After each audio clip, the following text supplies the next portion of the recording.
विश्वानि देव सवितर्दुरितानि परास्व यद्भद्रं तन्नयास्व। ओम शांति शांति शांति। नमस्ते। हमारी चेतना सदा रहती है, चेतन के अचेतन होने का कोई प्रश्न ही नहीं, कोई तरीका ही नहीं कि चेतन कभी अचेतन हो। परंतु हाँ,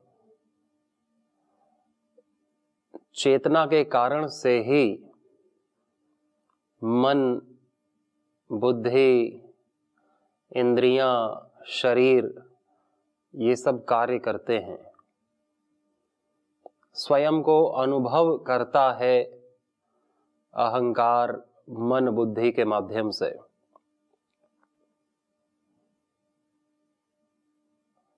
और जब अपने चेतना का विस्मरण हो जाता है, तब हम अचेतन की तरह जीवन जीते हैं कि जैसे हमारे अंदर कोई प्राण ही नहीं, निष्प्राण हो जाते हैं। बहुत बड़े संत हुए हैं, पूज्य पाद शरणानंद जी महाराज प्रज्ञाचक्षु। वो कहते हैं कि असत का त्याग करने से ही सत की अभिव्यक्ति होती है, साधना की अभिव्यक्ति होती है।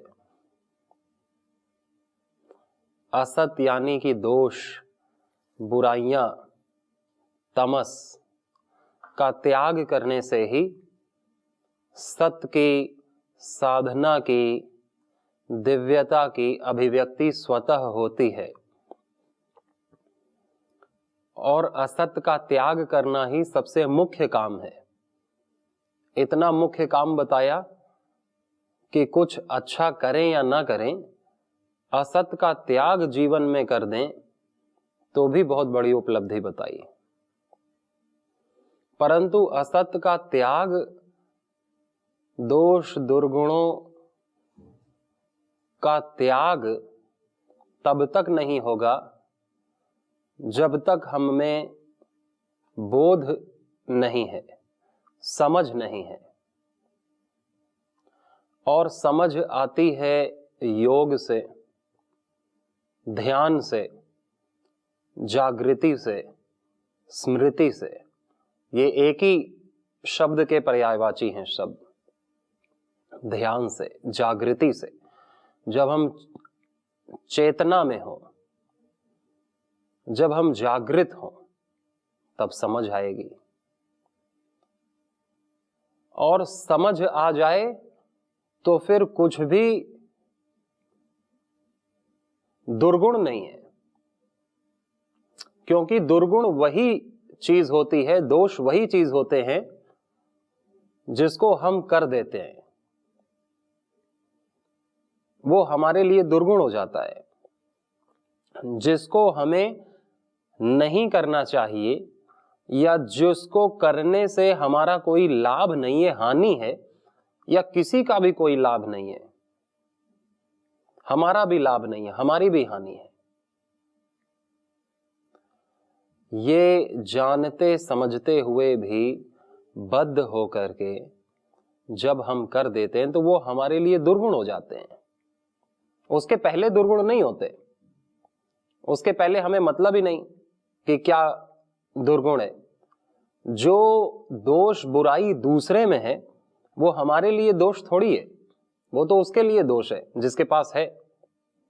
और जो हमारे पास दोष है वो किसी दूसरे के लिए दोष थोड़ी है, वो तो हमारे लिए दोष है। वो तो उससे तो हमें झेलना पड़ेगा, उससे तो हमारा पतन होगा, हमारा जीवन दुख में, कलंक में, अज्ञान में पड़ेगा। अतः यदि हमारे भीतर दोष नहीं है तो दुनिया में हमारे लिए कोई दोष नहीं है। यदि हमारे भीतर दुर्गुण नहीं है तो दुनिया में हमारे लिए कुछ भी दुर्गुण नहीं है।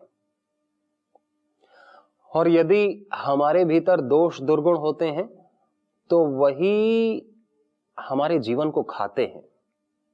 महापापमा महाशनो महापापमा विद्येनम है वैरिणम,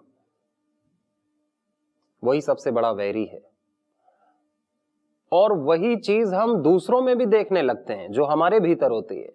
जो दोष दुर्गुण हमारे भीतर होते हैं, हम क्योंकि अंदर से ही तो देख रहे हैं, कोई आंख से ही थोड़ी देखते हैं। देखते तो हम अंदर से हैं, देखते तो हम इस बुद्धि से हैं। देखने वाला तो अंदर है, जो आंख के माध्यम से देखता है। आंख थोड़ी देखती है, आंख तो मुर्दे के पास भी होती है, वो तो नहीं देखता। देखने वाला तो अंदर है। और जो दुर्गुण दोष अंदर होते हैं वही हम बाहर भी देखते हैं, वही दूसरों में भी देखते हैं। यही एक कहानी पहले भी सुनाई थी हमने कि एक संत से जब पूछा जाता है कोर्ट में ले जाके कि क्या आप इस चोर को जानते हैं, ये क्या ये आपके घर में चोरी करने आया था, तो संत मना कर देता है कि नहीं, ये चोर नहीं है, ये चोरी करने मेरे घर में नहीं आया। फिर उस चोर को बाइज्जत बरी कर देते हैं। फिर वो चोर जाके मिलता है कि अरे आपने झूठ क्यों बोला मेरे लिए, मुझ जैसे अधम के लिए? मैं तो घर में आया था, मैं तो चोरी करता हूं, मैं तो चोर हूं। तो कहता है तुम अपने आप को मानते होगे, मैं नहीं मानता। जिस दिन से मेरे अंदर का चोर मिट गया, जिस दिन से संत ने कहा मेरे अंदर की ये चोर पने की बुराई मिट गई, मेरे लिए कोई चोरी नहीं है, मेरे लिए कोई चोर नहीं है इस दुनिया में। हमारे अंदर जब अंधेरा मिट जाता है, जब प्रकाश आता है, तो हमें हर जगह प्रकाश अपने आप दिखेगा। हमारे अंदर प्रसन्नता आती है तो हमें हर चीज प्रसन्न अपने आप लगती है, आनंद से भरी हुई लगती है। हमारे अंदर शांति होती है तो हमें हर जगह शांति लगती है। चाहे हम बाजार में भी चले जाएं तो वहां भी हमको शांति लगेगी, कोई हमें अशांत नहीं कर सकता, क्योंकि हमारे भीतर शांति है, हमारे भीतर ध्यान है। भगवान बुद्ध कहते थे कि मैं नरक में भी चला जाऊं तो मैं इसी शांति अखंड आनंद में ही रहूंगा, कोई मुझे प्रभावित नहीं करेगा। असली चीज बाहर नहीं अंदर होती है, जैसी दृष्टि वैसी सृष्टि। बाजार में भी ध्यान लग जाएगा जो ध्यानी है, जिसके अंदर ध्यान घटित है, जिसके अंदर आनंद है, शांति है, वो बाजार के कोलाहल, वो भीड़ में भी शांत रहेगा। और जिसके अंदर बहुत विचार हैं, भीड़ है विचारों की, लोगों की, बहुत बातें हैं, बहुत कामनाएं हैं, तो वो हिमालय में एकांत में भी चला जाएगा तो उसको बेचैनी रहेगी, अशांति रहेगी। हमारे भीतर जो होता है वही हम बाहर आरोपित कर देते हैं कि ये सारा संसार ही ऐसा है। बेईमान व्यक्ति को ये सारा संसार बेईमान ही लगता है कि अरे सब कोई बेईमान है, किस पर भरोसा करें, सब ऐसे ही हैं, सब चोर हैं, सब भ्रष्ट हैं, सब ऐसे ही हैं। वो सबको उसी में सराबोर कर देता है। जो उसके भीतर के भाव हैं वही तो वो आरोपित करेगा सब में। और कोई संत है तो उसको सब प्यारे दिखते हैं, उसको कुकर्मी कोई नहीं देखता, वो भी प्यारा देखता है। जैसे अंगुलीमाल डाकू के प्रति भी भगवान बुद्ध में कितनी दया करुणा आई। जिस प्रकार से भगवान सब पर करुणा करता है, भले ही कोई चोर हो, कुकर्मी हो, कुछ भी हो, लेकिन वही धूप, वही हवा, वही धरती, वही आकाश, वही अन्न जो अपने प्रिय को देता है, वही सबको देता है, क्योंकि सभी उसके प्रिय हैं। जो उदार होता है, उदार अंदर से, जेनरस, वो सभी को उदार मानता है। जैसे परम पूज्य स्वामी जी महाराज कहते हैं कि लोग कहते हैं कोई मदद नहीं करता, लेकिन देखो मेरी मदद कितनों ने की। मैं ये नहीं मानता कि कोई मदद नहीं करता, पूरी दुनिया मदद करने के लिए आती है, बशर्ते आप तैयार हो मदद लेने के लिए, उनकी मदद करने के लिए, तो आपकी मदद पूरी दुनिया करेगी, अगर आप तैयार हैं मदद करने के लिए। तो जो जैसा होता है उसे वैसा मिलता है, क्योंकि वो वैसा है। उसके पास चीजें खींची आएंगी। जो जैसा है, जिसकी जैसी इच्छा है, वैसा उसके साथ परिस्थितियां बनती हैं और वैसा वो हो जाता है। जैसा वही वैसा खाना भी खाएगा और वो वैसा हो जाएगा, वो वैसा बोलेगा, वो वैसा सोचेगा और वो वैसा हो जाएगा। ये हमारे जीवन का अनुभव है। अनुभव हो के भी हम नहीं निकल पाते हैं, तो वो हमारे अज्ञान, नासमझी के कारण से, कि हम बार बार उन्हीं बुराइयों को दोहराते हैं जिनको हम मानते हैं कि ये बुराई है। क्यों नहीं छोड़ पाते? क्योंकि हमने मान रखा है कि ये बुरी चीज है और इसे मुझे छोड़ना है, और हमारा पूरा ध्यान ही है उसको फोकस कर रहा है कि ये बुरी चीज है। और फिर हम बुरी चीज को भले ही नेगेटिव करके, लेकिन उसे पकड़ रखे हैं कि हमें ये छोड़ना है, और पूरा फोकस उस पे है, और वो ही नहीं छूटती। और यदि बुराई से ध्यान ही हट जाए तो बुराई छूट जाएगी, लेकिन बुराई पे ध्यान दे रखा है कि ये बुरी है, ये छोड़नी है, वही नहीं छूटती। जिसको आदमी भूलना चाहता है उसे ही नहीं भूल पाता है, और जिसे नहीं भूलना चाहता उसे भूल जाता है। जैसे बच्चा कोई पढ़ाई करता है तो पढ़ाई को कितना 4-5 घंटे याद करता है और फिर उसी को भूल जाता है सुबह। और जो फिल्म देखता है, पिक्चर देखता है, किसी से कहा सुनी हो जाती है, उसे वो भूलना चाहता है कि ये किसी काम का नहीं है, उसे नहीं भूल पाता है। 10 साल, 50 साल जो बिना मतलब की हैं, जिसको वो भूलना चाहता है। हम अपने जीवन में देखें, हम कितने लोगों को भूलना चाहते हैं, कितने लोगों की कही हुई बातों को भूलना चाहते हैं। हमारे द्वारा किए गए हम गलत कामों को या किसी भी चीज को हम भूलना चाहते हैं, वही नहीं भूलते हम, वो याद रहते हैं, हमको मरते दम तक याद रहेंगे। और जिनको हम नहीं भूलना चाहते, जो हमने गुरु से ज्ञान लिया है, सत्संग लिया है, गीता पढ़ी है, अच्छी बातें पढ़ी हैं पुस्तक में, वो भूल जाता है। अगले ही दिन शाम को ही भूल जाता है कि क्या पढ़े थे, क्योंकि उसका हमने मनन नहीं किया, उस पर हमने चिंतन नहीं किया, उसको हमने कभी पलट करके फिर अपने मन में देखा ही नहीं कि क्या क्या पढ़ा था, उसको दोहराया ही नहीं अपने मन में। बाकी सारी चीजें हमने दोहराई जो अच्छी लगी, भले ही निगेटिव तरीके से दोहराई कि उसने ऐसा बोला, उसने गलत बोला, ऐसा नहीं बोलना था और ऐसा नहीं करना चाहिए था मेरे को। बस ये दोहराई तो रहे, भले ही किसी भी नाम से दोहराएं, और उसको ज्यादा रस लेके दोहराते हैं। आदमी जितना मित्रों को नहीं याद रखता उतना शत्रुओं को याद रखता है, जितना भगवान को नहीं याद रखता उतना असुरों को याद रखता है, जितना सत्कर्मों को नहीं याद रखता अपने, उतना अपने कुकर्मों को याद रखता है और उसी में पिसता रहता है, उसी में आत्मग्लानि में जीता है। आदमी जितना अपने सद्गुणों को नहीं याद रखता उतना अपने दुर्गुणों को याद रखता है, और फिर उल्टा ये चाहता है कि मेरे दुर्गुण में से छूट जाएं। कैसे छूटेंगे? वो खुद ही नहीं छोड़ रहा है, वो ध्यान दे रहा है अपने दुर्गुणों पे और कह रहा है मेरे दुर्गुण छूट जाएं। सद्गुणों पे ध्यान नहीं दे रहा और सद्गुण ही छूट जाते हैं उल्टा। किसी महान पुरुष ने कहा है कि हम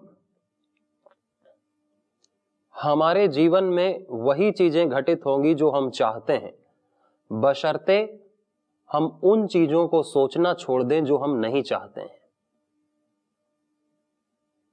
हमारे जीवन में वही चीजें घटेंगी जो हम चाहते हैं, बशर्ते हम उन चीजों को सोचना छोड़ दें जो हम नहीं चाहते हैं।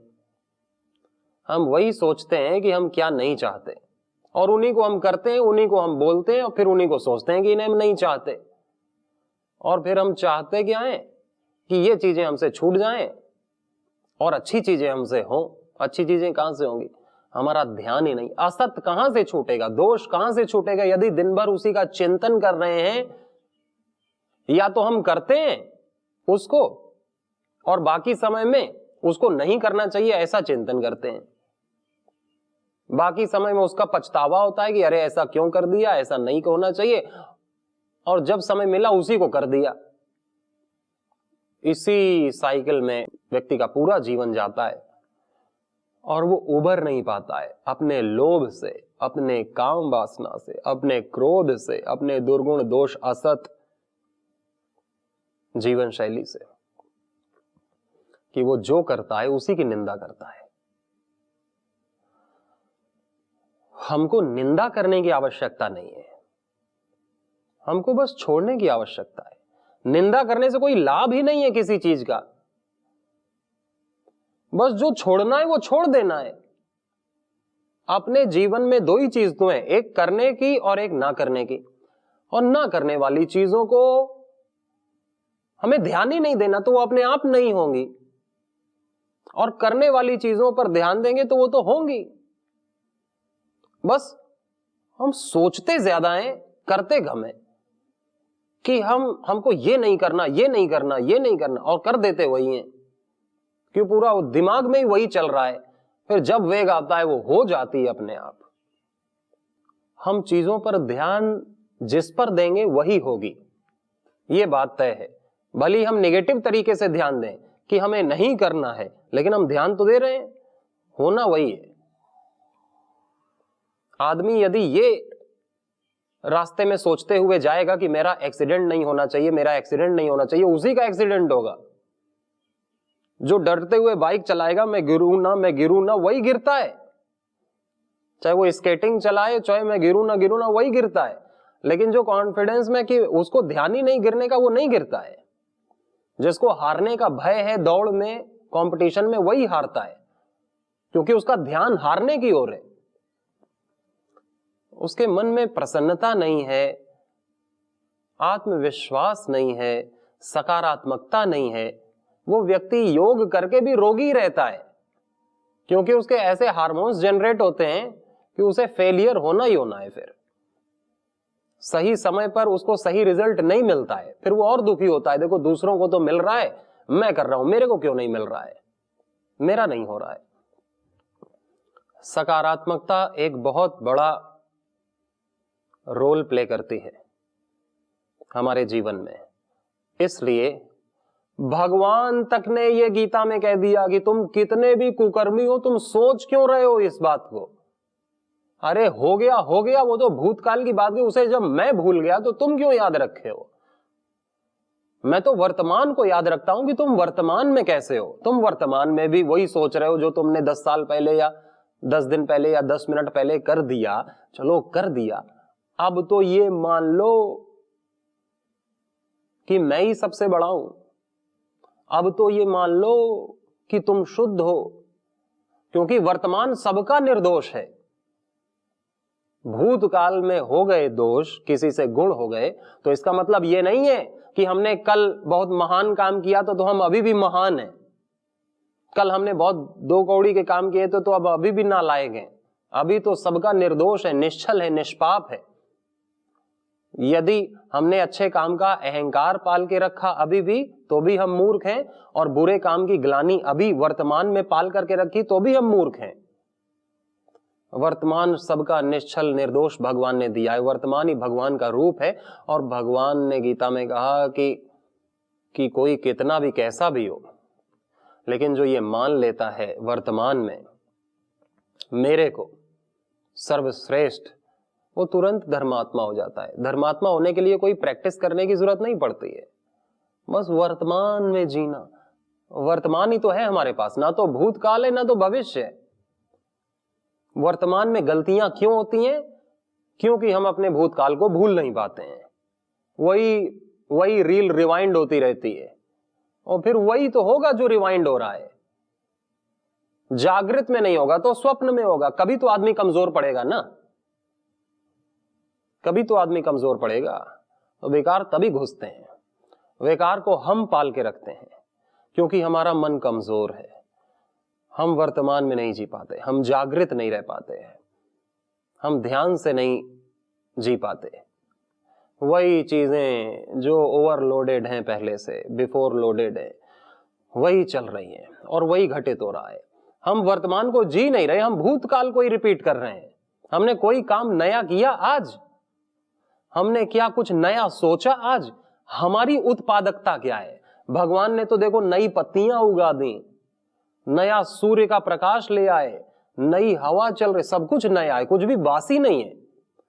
लेकिन हमसे जो निकल रहा है वो सब बासी है। हमारे जो विचार आ रहे हैं वो भी वही विचार, कल से प्रेरित, परसों से प्रेरित, आदतों से प्रेरित। कोई नया विचार, कोई नया संकल्प, कोई नई खोज, कोई नया संगीत, कोई नई कविता, कोई नई रचना, कोई नई पेंटिंग हमसे निकली है। हमारी उत्पादकता खो गई है। जो उत्पादक रहेगा ना, वो भूतकाल में नहीं जिएगा, भूतकाल में वो विकृत नहीं होगा, भूतकाल से वो विकार को कैरी फॉरवर्ड नहीं करके लाएगा। जो वर्तमान में जिएगा। भगवान में सबसे बड़ा गुण है उत्पादन का, उत्पादन कर रहे हैं, और हमको भी शक्ति दी है उत्पादन करने की। हम नहीं करते, निर्वीर्य होकर के जीते हैं।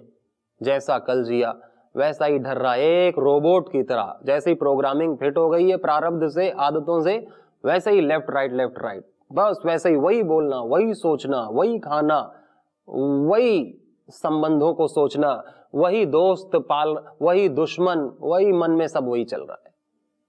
कोई नई खोज ही नहीं होती तो नया उत्साह, उमंग कहां से आएगा? जीवन उत्सव कैसे बनेगा?